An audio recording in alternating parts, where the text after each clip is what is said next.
બ્લોગમાં તમારું સ્વાગત છે ને હું છું હર્ષ વિશાણી અને આજે આપણે ફરી એકવાર આવી ગયા છીએ નવા બ્લોગ સાથે અને નવા કામ સાથે.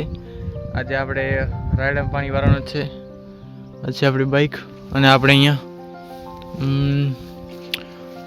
બધું વાંધ્યું છે એક અહીંયા અને આપણે રાયડમ પાણી પાવાનું છે. વઢાવાના ટાણે પણ અહીંયાની રાયડમ પાણી પાવાનું છે. તો હવે તો વારું પડશે શેઠે કીધું એટલે તો ચાલો આપણે આવી ગયા તો જીરા માટે દેવા અને આવું જ છે કંઈક આપણું જીરો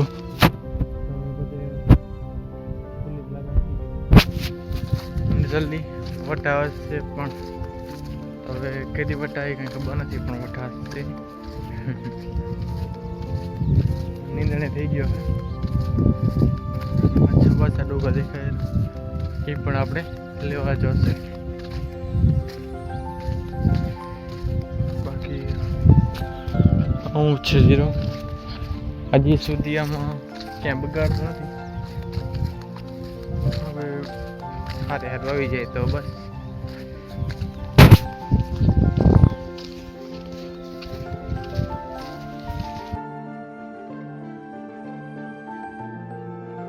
આપણે પાણી ભરીને હજી આપણે ચા નથી આવી તો ચાનો તલબ લાગી છે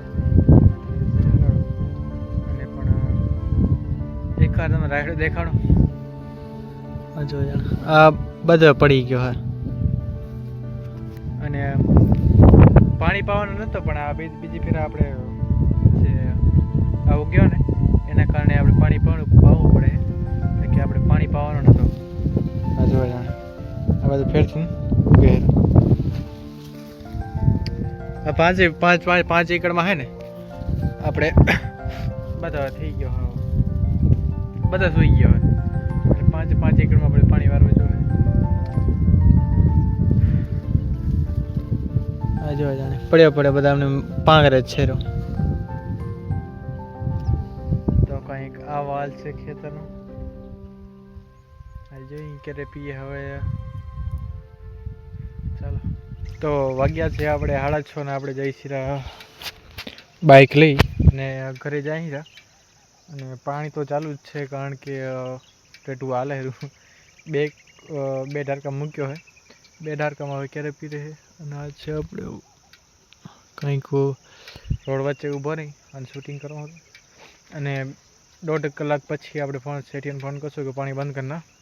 અને હવે આપણે રાત છે કાલે 10-11 વાગ્યા સુધીમાં આપણું પાણી પી જશે અને હાલમાં જઈને આપણે ઘરે થોડીક આગલામાં હવા ઓછી છે તો એ ભરાવશું અને જોશું પંચર હશે તો પંચર અંધાવશું અને જવાનું છે ઘરે. તો ચાલો